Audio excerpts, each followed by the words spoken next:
예, 우리 주기도문에 대해서 계속 살펴보고 있습니다. 오늘 3주째인데요. 예수님이 특별히 우리에게 이렇게 명령하셨죠. 너희는 이렇게 기도하라. 숙제해 오셨어요? 숙제, 기도하기. 말 안 해도 기도에 대해서 설교하면 기도 좀 한번 해보시는 게 숙제입니다. 해보신 분들, 안 해보신 분들 있을 텐데 진짜 말씀을 듣고 기도해 보신 분들은 아마 기도하고 중간에 멈춰 보셨을 거예요.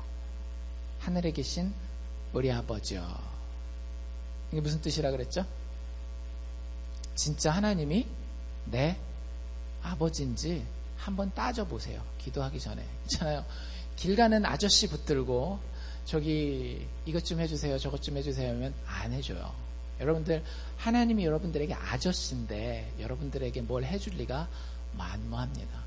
하나님 여러분들 아버지인지 따져보세요. 내가 정말로 예수 그리스도의 보혈을 통하여서 하나님의 자녀로 거듭났는지, 아니면 그것만 계속하세요. 하나님, 당신을 내 아버지로 모시기를 원합니다. 어떻게 해야 될까요? 어떻게 해야 될까요? 어떻게 해야 될까요? 그게 기도의 끝이에요. 더 이상 그 뒤에는 하나님 들으실 수도 없어요. 두 번째 뭐였죠? 이름이 거룩히 여김을 받으시오며. 좀 쉬운 말로 하면 이렇게 된다라고 얘기를 했죠. 뭐 이름 거룩히 여김을 받는다라는 게 너무 종교적인 것 같고 막 너무 도덕적인 것 같고 이러니까 이렇게 얘기하면 쉽다라고 제가 말씀드렸습니다. 하나님 아버지, 당신이 나에게 가장 소중합니다. 그리고 당신이 나에게 더욱더 소중해지기를 원합니다. 여러분들이 그렇게 한번 일주일 동안 기도해 보셨어요? 내 남편보다도, 내 아내보다도, 나의 돈보다도, 나의 아들보다도, 나의 딸보다도, 나의 명예보다도 하나님, 당신 나에게 정말 가장 소중합니다. 여러분, 여기에 들어가야 우리가 기도할 수 있는 겁니다. 우리는 기도를 하나님에게 하는 거잖아요. 그렇죠? 그런데 그 하나님과의 관계가 제대로 되지 않으면 그 뒤에 하는 거는 사실은 다 헛소리 하는 거예요. 술 마시고 하는 거 술주정이라고 그러죠. 우리가 기도하면서도 주정할 수 있습니다. 이방인들이 기도하는 건 뭐라 그랬어요? 중언부언하는 거라 그랬죠. 사실은 아무 의미 없는 말을 계속 보태는 거일 수도 있습니다. 그래서 여러분들 이번 주 숙제도 뭘까요? 기도하십시오. 근데 이거 가지고 한번 기도해 보세요. 이거 가지고 하늘에 계신 우리 아버지요, 이름이 거룩히 여김을 받으시오며 나라 임하옵시며 뜻이 하늘에서 이룬 것 같이 땅에서도 이루어지이다. 오늘 여기까지 살피게 될 텐데요. 지난 2주 동안 저희가 살펴본 것이 하나님에 관한 부분이었어요. 그렇죠? 하나님 아버지, 그리고 내가 하나님에 대해서 얼마나 소중하게 여기고 생각해야 되는지에 대해서 생각했다라고 하면, 오늘 우리가 다루게 될 부분은 하나님보다는 기도하는 나 자신, 사람의 태도에 대한 그런 내용을 우리가 다루게 됩니다. 그래서 오늘은 아마 적용점들이 좀 더 많으실 거예요. 내가 과연 어떻게 라고 하는 부분에 대한 이야기들이 많이 나올 테니까요. 같이 한번 말씀 안에서 깊이 묵상해 보실 수 있으면 좋겠습니다. 제가 다시 한번 읽어드릴게요. 10절입니다. 이 한 절만 가지고 오늘 우리가 쭉 살펴보게 되는데, 나라의 임하옵시며 뜻이 하늘에서 이룬 것 같이 땅에서도 이루어지이다. 뭐 여러 가지 궁금한 점 혹시 없으셨어요? 저희 할아버지가, 외할아버지가 쉽게 얘기하자면 양반이고 선비세요. 그래가지고 경복고등학교에서 국어 선생님을 오래 하셨거든요. 그래서 그 국어에는 일가견이 있으십니다. 근데 이걸 보고 이거 현대인들한테 너무 어렵다 그러는 거예요. 보통 여러분들 한국 사람이면 한번 대답해 보십시오. 나라 이 임합니까? 나라 가 임합니까? 한국 사람들이 이렇게 매칭되는 게 있단 말이에요. 나라가 임하옵시며 해야 되는데, 이게 일부러 시적인 표현으로 오래전에 번역된 것을 그대로 살려서 가느라고 이렇게 되는 거거든요.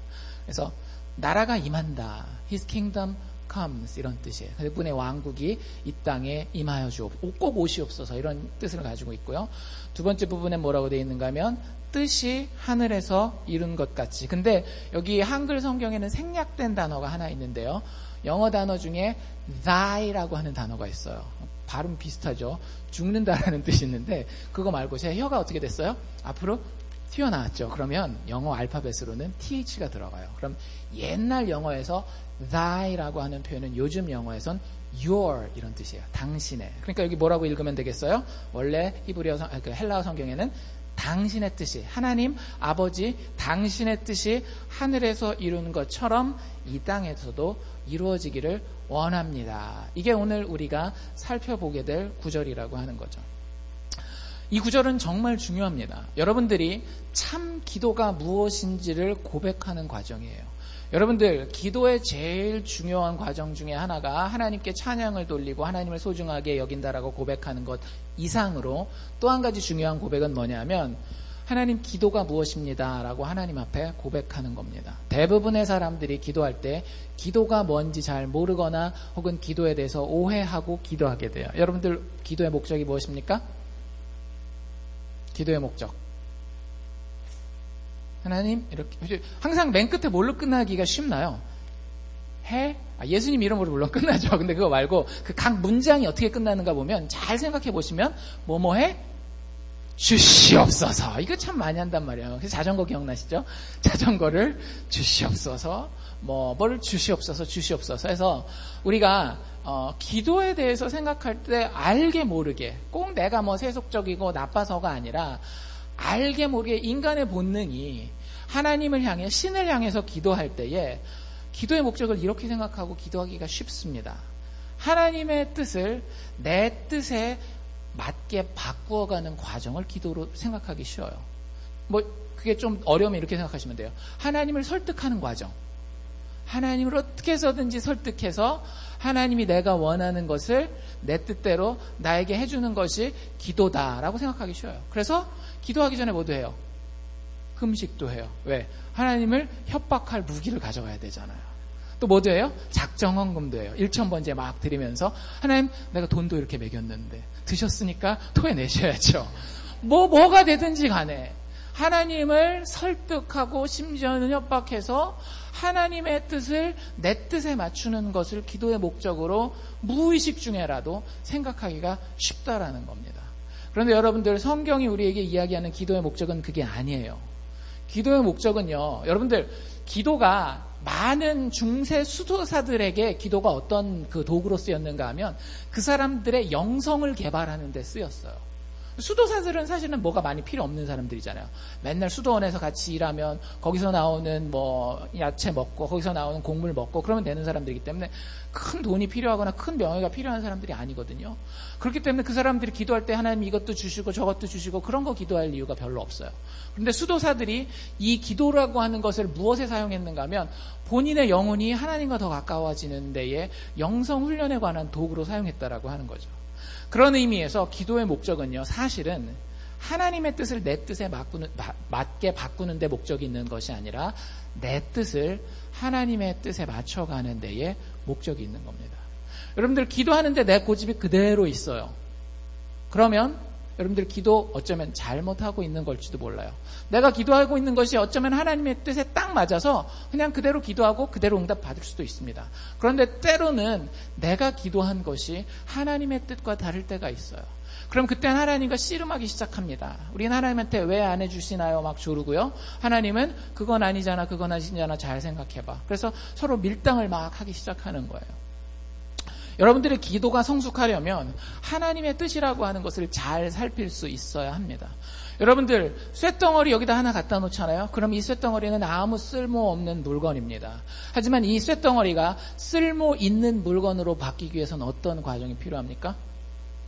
뜨거운 풀무불에 들어가서 벌겋게 달궈져야 돼요. 그래서 좀 부들부들해지고 거기다가 뭘 가해요?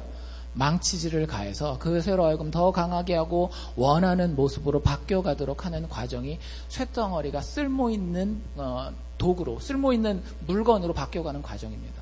여러분들, 우리의 기도도 아무 쓸모없는 쇳덩어리 같을 수 있어요. 그냥 던져놓고 하라니까 하지만 별 능력도 없고 하나님 응답도 안 하시는 것 같고. 근데 그렇지 않아요. 하나님께서는 우리의 기도가 쓸모있는 것으로 쓰임받기를 원하십니다. 그게 어떤 과정을 통하는지가 훨씬 더 중요하다라고 하는 거죠. 여러분들, 하나님 앞에 기도라고 하는 풀무불을 통해서 우리의 마음이 부드러워져야 됩니다. 여러분들, 기도하는 사람은 하나님 앞에서 마음이 부드러운 사람이에요. 그리고 그렇게 기도하는 사람들의 기도를 하나님이 들으세요. 여러분들, 이스라엘 백성들이 40년 동안 광야 생활하면서 그 생각해보세요. 여러분들 집이 없이 맨날 텐트 치고 살아요. 이쪽 주차장에, 오늘은 사랑의 교회 주차장, 내일은 저 옆에 교회 주차장에 가서 텐트 치고 살아요. 그러면 기도 제목이 뭐겠어요? 집 하나만 주세요. 렌트도 좋으니까 집 하나만 주세요. 아니겠어요? 이스라엘 백성들이 40년 동안 기도했습니다. 하나님 들어주셨어요? 안 들어주셨어요? 그 사람들 거기서 다 죽을 때까지 안 들어주셨어요. 진짜 다 죽을 때까지 안 들어주셨다니까요. 여러분들 이유가 뭐였을까요? 출애굽기라든지 민수기 신명기에 보면 계속해서 그 이스라엘 백성들, 광야 생활하는 이스라엘 백성들을 가리켜서 하는 표현이 있습니다. 그게 뭐죠? 너희는 목이 곧은 백성이요. 여러분들 목이 곧다라는 건 사실은 어디가 곧다라는 거예요? 마음이 단단하게 굳어 있어서 누가 찔러도, 하나님이 찔러도 변할 수 없는 마음을 가지고 있다라는 거예요. 하나님께서 그런 사람들의 기도는 들을 수가 없어요. 왜? 그것은 자기도 망치고 하나님의 영광도 망치기 때문에. 하나님이 듣는 기도는 어떤 기도냐? 풀무불에 연단된 부드러운 마음입니다. 여러분들 그 부드러운 마음 주시옵소서 하는 기도가 오늘 우리가 배우게 되는 이 기도예요. 나라의 임하옵시며 뜻이 하늘에서 이룬 것 같이 땅에서도 이루어지이다. 내 나라가 아니라 누구 나라가? 하나님의 나라가. 내 뜻이 아니라 누구의 뜻이? 하나님의 뜻이 이루어지기만 한다면 하나님 나는 그것으로 만족할 수 있습니다. 라고 우리의 마음이 부드러워지고 난 이후에야 우리는 하나님 앞에 제대로 된 기도를 할 수 있다라고 하는 겁니다. 여러분들 기도에는 반드시 순종과 신뢰의 태도가 필요해요. 이것이 없이는 우리의 기도는 정말로 이방인들이 했던 중언부언과 전혀 다를 것이 없습니다. 여러분들 기도하면서 하나님 그 기도에 응답하시면 내가 그 기도대로 순종하겠습니다. 내 목숨을 내놓는 한이 있더라도 내가 그 기도대로 순종하겠습니다 하는 그런 마음이 있으세요? 하나님이 나의 기도에 어떻게 반응하시건 간에 여러분들 이건 꼭 기억하십시오. 제가 몇 번 말씀드렸어요. 하나님은 우리의 기도에 반응하신다 안 하신다? 반드시 반응하세요. 하나님 절대 모르고 넘어가는 게 없어요. 우리가 기도할 때 하나님 반응하십니다. 심지어는 믿지 않는 사람들이 드리는 기도까지도 온 우주와 역사를 주관하시는 하나님이 들으시고 그것에 맞게 반응하세요. 여러분들 가운데 믿음이 없는데 기도 드리는 분들도 혹시 있을지 모르지만 그 기도마저도 하나님 들으세요. 내가 입으로 막 자리 잡고 앉아서 기도하지 않고 그냥 나 교회 다니는데 하나님 있다는데 이런 생각을 하고 있고 이게 내 형편인데 하나님 혹시 이런 생각만 하더라도 하나님 그거 다 알고 계시다라는 거예요. 그랬을 때에 여러분들 하나님이 여러분들 기도에 응답하시거나 아니면 반응하실 텐데 여러분들 그 하나님의 반응이 나에게 이익이 되는지 불이익이 되는지 나에게 편한 것이 될지 불편한 것이 될지 혹은 그것이 나를 높이는 것이 될지 낮추는 것이 될지를 따지고 있다라고 한다면 사실은 여러분들 다시 이 기도로 돌아가야 되는 거예요. 하나님 내 나라가 아니라 당신의 나라가 내 삶 가운데 이루어지기를 원하고 하나님 내 뜻이 아니라 당신의 뜻이 하늘에서 완벽하게 이루어진 것처럼 내 지금 이 땅에서의 삶에서도 완벽하게 이루어지기를 원합니다. 이것이 하나님이 우리에게 주시는 교훈입니다. 예수 그리스도께서 친히 우리에게 기도를 가르쳐 주실 때 주시는 교훈이에요. 하나님의 나라, 하나님의 뜻. 우리가 이것 붙들고 기도를 시작해야 된다는 겁니다. 더 놀라운 것은 여러분들 우리가 10절만 봤지만 사실은 11절을 살짝 다음 주겠네요. 다음 주에 하게 될 11절을 살짝 보면 11절에 무슨 이야기가 나와 있는지 혹시 아세요? 나라의 임하옵시며 뜻이 하늘에서 이룬 것 같이 땅에서도 이루어지이다. 오늘날 우리에게 일용할 양식을 주옵시고. 사실 이게 우리가 흔히 얘기하는 기도예요. 그렇죠? 주옵시고 나왔잖아요. 주옵시고 하나님 이거 해주세요 저거 해주세요 하는 주옵시고의 기도가 나옵니다. 근데 여러분들 순서를 한번 잘 따져보세요. 뭐가 먼저 나왔나요? 아버지의 나라와 아버지의 뜻이 먼저 나오고 난 그 이후에야 그제서야 어떻게 기도하라고요? 주옵시고 주옵시고 주옵시고. 여러분들 정말로 그렇게 기도했는지 한번 생각해 보세요. 여러분들의 기도가 진짜 응답 받았습니까? 제가 감히 통계를 내건데 예수 믿는 많은 사람들이 기도하고 응답받을 생각도 안 해요.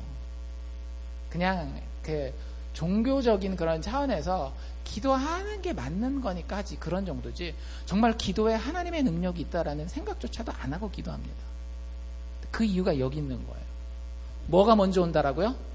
아버지의 나라와 아버지의 뜻이 먼저 오고 난 이후에야 그 다음에 뭐가 온다라고요? 주옵시고, 주옵시고, 주옵시고. 하나님의 뜻에 내가 온전히 순종하겠습니다. 그것이 나의 계획과 나의 그 성질과는 혹시 다르다 할지라도 하나님의 뜻이라면 내가 순종하겠습니다. 여러분들, 하나님은 우리의 뜻이 하나님의 뜻과 같은 모양이 되도록 다 준비되고 난 이후에야 우리가 주옵시고 간구하는 것을 그제야 들으시는 거예요. 그렇게 하지 않으면 누구한테 위험할 수 있으니까? 우리한테 위험할 수 있으니까. 근데 이게 문제죠. 왜? 다 귀한 자식들로 여러분들 다 자랐는데, 우리 중에 어렵게 자란 분들은 뭐 한 60대쯤 돼야 이제 좀 어렵게 자라신 경험들이 있고, 나머지 분들 뭐 힘들다 그래도 굶어 죽을 생각은 별로 안 해보셨잖아요. 그렇죠? 저도 마찬가지입니다. 굶어 죽는다라는 게 뭔지 모르는 세대예요. 저도. 그런데 그렇기 때문에 현대인들이 가지고 있는 특징이 있어요. 현대인들. 여러분들 그런 거 많이 못 느끼세요? 제가 솔직히 말할게요. 이런 얘기를 저희 교회에서 들은 적이 있어요. 저희 교회 권사님들, 연세들이 많으시잖아요. 권사님들은 무슨 소리를 해도 아멘을 하시잖아요. 뭐 이런. 여러분들 그럴 수 있는 이유가 있습니다. 그럴 수 있는 이유가 있어요. 왜냐하면 먹을 것 하나 때문에 삶과 죽음의 문턱에 왔다 갔다 해본 문화를 경험해 본 사람들이에요. 그 사람들은 사실은 자존심이 많이 죽어 있습니다. 그리고 자기 중심적이기보다는 오히려 가족 중심적이거나 공동체 중심적이에요. 그런데 그런 것들을 겪지 못한 우리 현대인들은 대부분 다 어떨까요? 자존심이 상당히 세요. 다른 건 견딘다 할지라도 누가 나를 무시하는 듯한 눈빛만 줘도 끝장입니다. 그렇죠? 자존심이 상당히 셉니다. 그리고 온 우주가 누구를 중심으로 돌아가요? 나를 중심으로 돌아가요. 온 우주가 나를 중심으로, 내 가족을 중심으로, 내 비즈니스를 중심으로 돌아가요. 그러니까 거기다 대고 예수님이 가르치신 기도 그대로 당신의 뜻이 아니라 하나님 아버지의 뜻을 구하십시오 하면 이건 현대인들은 미치겠는 거예요. 왜? 내 인생을 통제하는 사람은 누구여야 되니까? 내 인생을 통제하는 사람은 나여야 돼요. 내가 돈도 조절할 수 있어야 되고, 내가 계획하는 것이 나의 방식으로 나의 타이밍에 이루어져야 된다라고 현대인들이 생각합니다. 거의 하나님 앞에 하나님 내 뜻을 포기할게요 라고 이야기하는 것은 현대인들에게는 마치 무엇과 같냐면 자살할게요 하는 거랑 거의 비슷한 거예요. 여러분, 자살하는 사람들이 왜 자살해요? 하도 인생이 내 뜻대로 안 되니까. 잘 생각해보세요. 옛날 사람들 자살하는 거 봤어요? 그렇게 배고파도 자살 별로 안 했어요. 근데 요즘에 현대 사람들은 굶어 죽지 않음에도 불구하고 자살하는 이유가 뭘까요? 내 뜻대로 안 되니까 그 분을 못 이기는 거예요. 그래서 현대인들에게 이렇게 기도하라고 하는 것이 어쩌면 무리한 요구일런지 모릅니다. 그래도 저는 여러분들에게 요구하겠어요. 제가 요구한 것이 아니라 우리의 구원자 되신 예수 그리스도께서 그렇게 기도하라고 요구하셨기 때문에. 그런데 여러분들 그거 아십니까? 놀랍게도 여기에 기도의 능력과 여기에 기도의 지혜가 있는 겁니다. 내 뜻이 아닌 아버지의 뜻에 순종하고 그 아버지의 뜻을 구하려고 하는 그 기도에 기도의 능력이 있고요. 기도의 지혜가 있어요. 여러분들 그 지혜를 한번 체험해 보실 수 있기를 바랍니다. 미국 애들 많이 보는 잡지들 중에 유명한 잡지들 어떤 거 아세요? 타임즈 아시죠? 그렇죠? 더 피플 이런 것도 있고. 1800년대 중반에 이렇게 창간된 잡지인데 상당히 좀 수준이 높은 잡지예요. 좀 어느 정도 레벨이 되어 있는 The Atlantic Monthly라고 하는 잡지가 있어요. 뭐 랄프 와르도 에머슨이라든지 그 롱펠로우 같은 저명한 미국의 철학가들, 사상가들이 처음에 창간한 잡지인데 그 잡지가 90년대 중반에 내놓은 그 이슈에 보면 이런 제목의 아티클, 기사가 하나 나와 있어요. 제목이 뭐냐면 우리는 어떻게 우리가 되었는가. 제목이 너무 어렵죠. 제목부터가. 쉽게 설명드리면 이런 거예요. 나는 왜 도대체 이 모양 이 꼴인가. 뭐 이런 얘기예요. 꼭 나쁜 의미가 아니라 어떤 사람은 상당히 싱글벙글 웃고 다니는 사람이 있고요. 어떤 사람은 막 짜증내고 막 이러고 다니는 사람이 있고 그래요. 근데 여러분들 현대과학이 어느 정도까지 발달되어 있는가 하면 옛날엔 다 그걸 뭐라고 생각했어요? 그냥 뭐 힘든 일이 있어서 환경 탓이겠지, 아니면 자라온 배경에 그런 게 있었겠지, 이렇게만 생각했어요. 그런데 요즘 과학자들은요, 여러분들 뚜껑을 여시고요, 여기 뇌 뚜껑을 여시고 거기를 다 실험을 해서 객관적인 데이터를 냅니다. 그런데 현대 과학이 지금까지 밝혀낸 그 팩트, 사실들이 뭐냐 하면 사람들에게는 실제 기질이 있대요. 기질이 있대요. 여러분들 우리 애기 서진이라든지 예슬이 이런 아이들 아직 부모한테 특별히 배우거나 이런 거 없잖아요. 그렇죠? 그런데 태어났을 때부터 유전자를 통해서 아이들이 각각 다르다라는 겁니다. 그래서 실질적으로 아이들을 어떤 상황에다 갖다 놓잖아요. 그러면 몇 부류로 나뉘어진대요. 그러니까 여러분들 위로 받으십시오. 내가 애를 못 키워서 우리 애가 그런 건가? 그게 아니라 기질적으로 그런 아이들이 있어요. 예를 들자면 어떤 새로운 것, 알지 못하는 것들을 만났을 때에 서너 가지로 나누는데 대표적인 거 3가지만 말씀드릴게요. 어떤 아이들은 그 새로운 환경, 알지 못하는 것에 두려움을 가지고 반응하는 아이들이 있어요. 이런 아이들은 낯을 아주 많이 가리고요. 막 잘 울어요. 잘 울고 막 여러 가지 이런 민감한 반응들을 합니다. 또 그런 아이들이 있는 반면에 어떤 아이들은 상당히 적극적이고 활동적이에요. 그래서 새로운 환경이 딱 되고 모르는 게 딱 등장하면 아까 애들은 막 피하고 막 울고 막 이렇게 얼굴 돌리고 하는데 이 두 번째 부류의 아이들은 어떨까요? 한번 해봐 일단. 뭐야? 막 이래가지고 막 도전하고 이러는 아이들이에요. 어렸을 때도 보면 저희도 큰애가 살짝 그랬어요. 보면 일단 해봐야 돼요. 막 학습 의욕이 막 넘칩니다. 그러니까 이런 것들이 기질이더라고요. 그러니까 부모가 뭘 꼭 잘하고 못하고 이런 걸 넘어서서 사실은 태어나서 아주 아이들 초기 때부터 그런 것들이 있대요. 그 다음에 또 한 가지 기질은 어떤 기질인가 하면 조금 이렇게 보통 이 부류의 사람들이 제일 많답니다. 이런 기질을 가진 사람들이. 이렇게 좀 보고 좀 한번 생각해보고 판단해보고 행동은 좀 나중에 하는 이런. 그러니까 좀 이렇게 재보는 거죠. 재보는 거. 그래서 약간 좋은 의미로 얘기하면 침착한 거고 좀 얘기하면 사람이 심심하고 담담하고 재미없고 이런 거예요. 그래서 이런 부류의 사람들이 있는데 1980년대까지 90년대 초반까지만 해도 많은 교육학자들이 뭐라고 이야기를 했는가 하면 여러분들 한국에서도 이런 얘기 들어보셨죠? 애 기죽지 말게 해라. 들어보셨죠? 그래서 애가 하고 싶은 거는 그대로 애 눈에서 눈물 나는 건 절대 부모가 볼 수가 없는 거예요. 왜? 애가 잘못될 수 있으니까.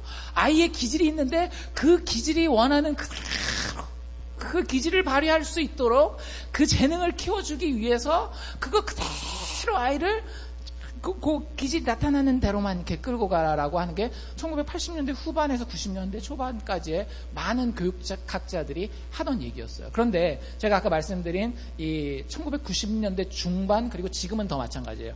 제가 책도 필요한 분들은 소개해드릴 수 있어요. 자녀 교육에 필요한 책들은. 그런데 최근에 그런 실질적으로 뇌를 조사하고 그 이후에 환경적인 영향을 같이 조사한 사람들이 내린 결론은 이것입니다. 당신의 자녀를 망칠 수 있는 방법, 가장 위험한 자녀 교육 방법은 바로 이것이다. 그 아이를 기질 그대로만 항상 자라게 해라. 그럼 그 아이는 망친다라는 거예요. 힘들다 그러면 쉬게 해주고요. 하기 싫다 그러면은 그래 하지마. 막 화 버럭버럭 내면 다 받아주고요. 이거 먹고 싶다 그러면 그 먹고 싶은 거 다 그냥 주는 거예요. 그 아이가 기질대로 하고 싶은 대로 다 해주는 게 최근에 많은 연구 결과가 쌓인 과학자들과 교육자들이 같이 내리고 있는 결론이 무엇인가 하면 그 아이의 기질대로만 자라게 하는 것이 가장 위험한 자녀 교육일 수 있다는 거예요. 결혼을 갓 하신 분들, 앞으로 결혼을 하실 우리 유스들 꼭 기억하십시오. 애들 키울 때 되게 중요해요. 실제로 그렇습니다. 그 결과가 많이 나타나요. 그럼 여러분들 지혜로운 부모는 어떤 부모일까요? 여러분들 이 기질이 어떤 기질이 제일 좋은 기질일까요? 아까 제가 3가지를 말씀드렸는데 겁을 많이 내는 기질, 적극적으로 달려드는 기질, 아니면 이렇게 좀 재는 기질, 어떤 기질이 제일 좋은 기질일까요? 거기서 따지고 계시면 안 됩니다. 자녀에게 실패하십니다. 좋은 기질이라는 건 없어요. 여러분들 좋은 기질은 상황에 따라 달라집니다. 생각해보세요. 여러분들이 차가 고장났어요. 고속도로 갓길에다가 숄더에다가 차를 세워놓고 기름이 떨어져서 기름을 받으러 간다라고 해봅시다. 거기서 아주 적극적인 아이가 와 차가 와 야 한번 가까이 가보자. 여러분들 이거 지혜로운 거예요? 그건 지혜로운 기질이 아니에요. 여러분들 고속도로 갓길을 혼자 걸을 때는 어떤 기질이 좋은 기질이에요? 겁을 내는 것이 좋은 기질입니다. 때로 어떤 사람들 같은 경우는 좋은 기회가 막 왔어요. 진짜 좋은 기회예요. 그런데 딱 재고 있는 거예요. 여러분들 기회는 바로 휙 지나가 버립니다.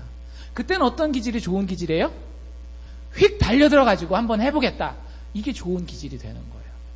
그렇기 때문에 이 기질을 상황에 따라서 잘 발휘하는 것이 사람에게는 정말 중요합니다. 그런데 지혜롭지 못한 부모는 어떻게 교육한다라고요? 그 아이가 가지고 있는 그 기질만 발휘하게 해준다라는 거예요. 늘 화만 내요. 늘 적극적으로 막 달려들어가지고 낄 때 안 낄 때 막 다 껴요. 아니면 자기가 적극적으로 해야 되는데 늘 재고만 있어요.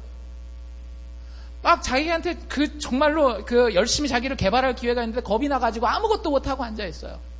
여러분들 이런 것들은 우리가 어른으로서 부모로서 자녀에게 도와줄 수 있는 부분이에요. 그래서 지혜로운 자녀 교육은 뭐냐? 기질대로 행동하지 말아야 될 때가 있다라는 거예요. 그렇지 않겠어요? 자기가 가진 기질이 있어요. 이거 먹고 싶고 이거 하고 싶고 이거는 하기 싫고 이런 기질이 있는데 그 기질과는 다른 행동을 다른 반응을 보여야 할 때 그 기질을 자기가 원래 가진 기질을 통제하는 훈련을 시키는 것이 가장 지혜로운 자녀 교육이라고 대부분의 요즘의 교육학자들은 그렇게 얘기를 합니다. 여러분들 한번 잘 생각해 보세요.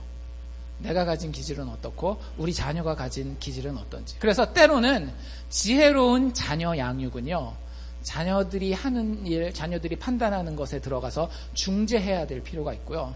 때로는 필요한 게 있으면 가르쳐야 될 때가 있어요. 그리고 때로는 심지어는 필요하다라면 강요해서라도 이 아이가 자신의 기질을 절제하고 다른 기질로 반응해야 될 때 반응할 수 있는 훈련을 시켜주는 것이 필요합니다. 제가 공부방 할 때도 그런 얘기들을 개인적으로는 해요.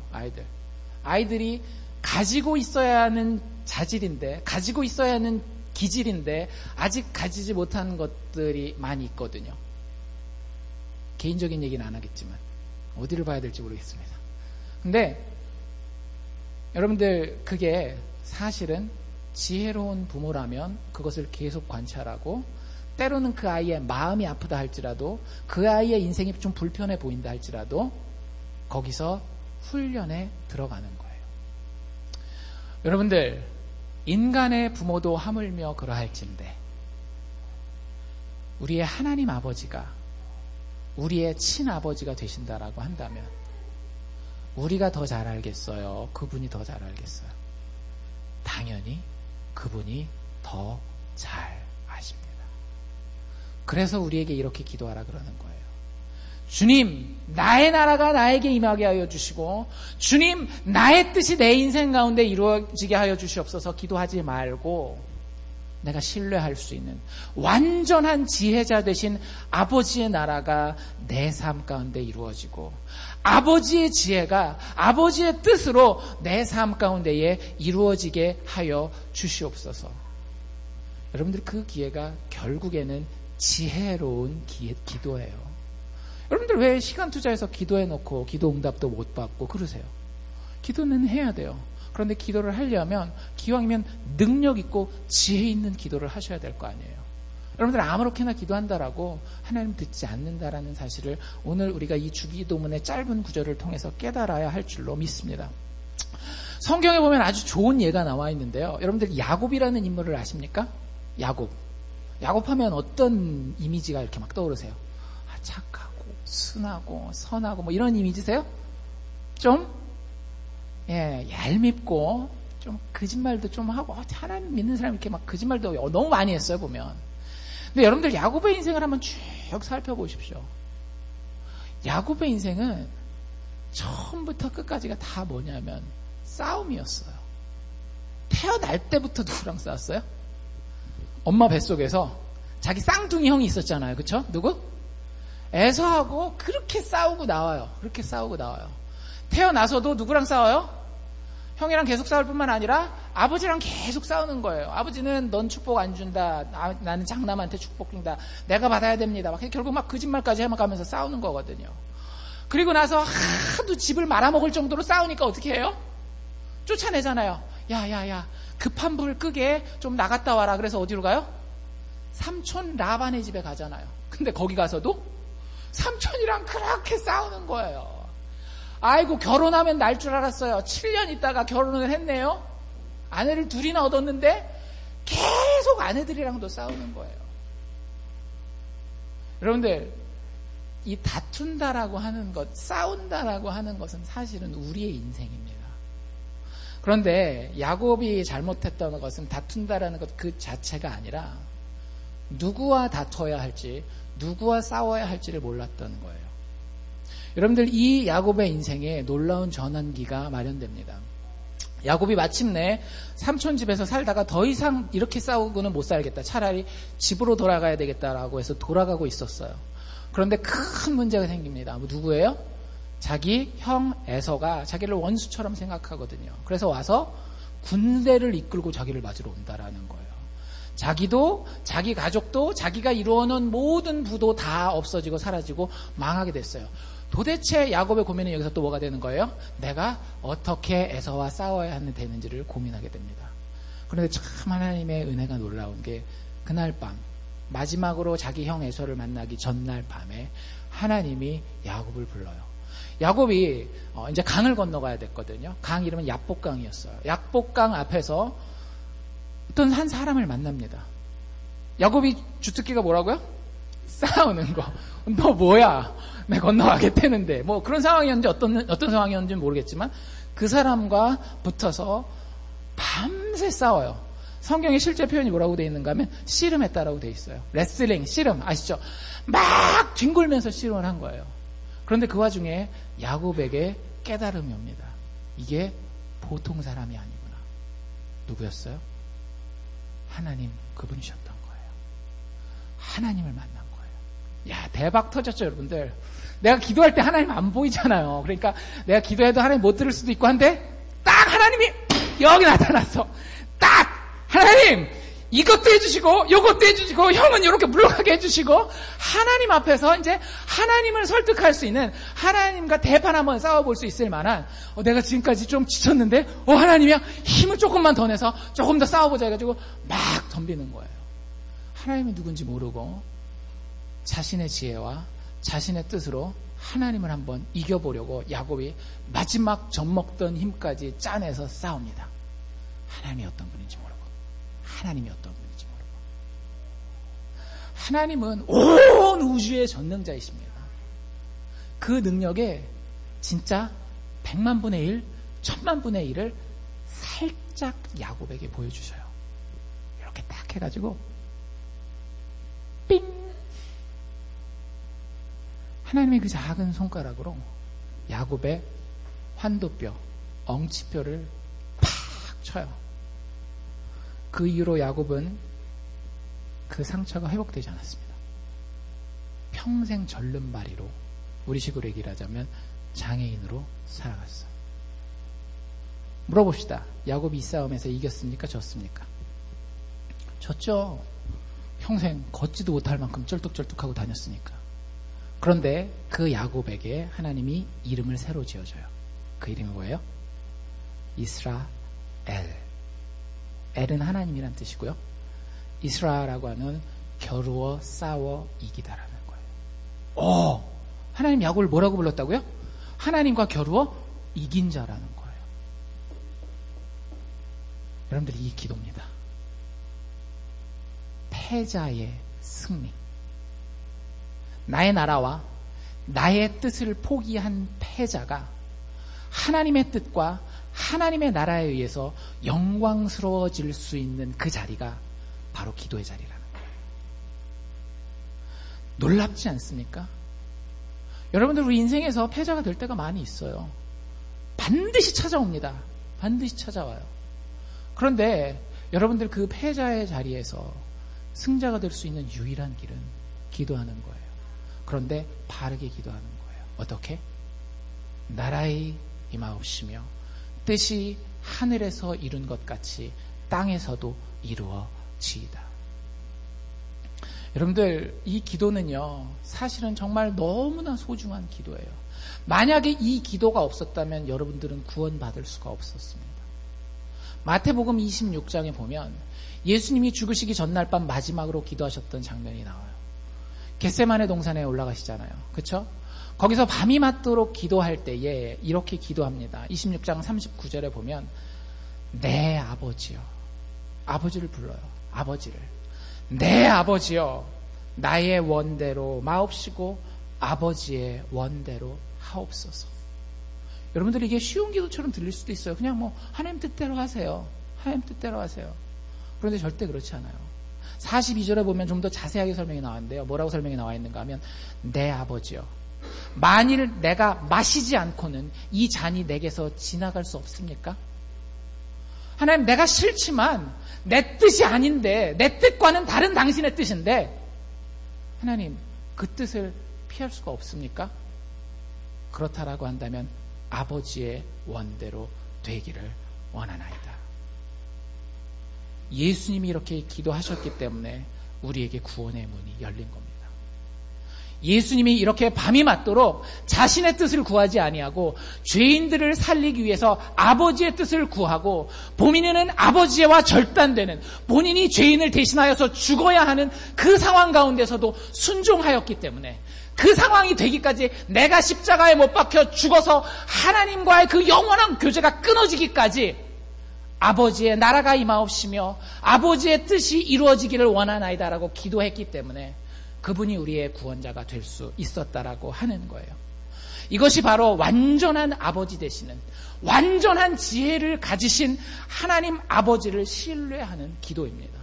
이 기도가 응답받는 기도고, 이 기도가 죄인들을 구하는 기도예요. 여러분들을 어떻게 기도하시렵니까? 기도하십시오. 제가 숙제라고 말씀드렸죠. 기도하세요. 그런데 이렇게 기도하십시오. 한 기도를 소개해드리기를 원합니다. 존 웨슬리라고 하는 이름을 들어보셨는지 모르겠어요.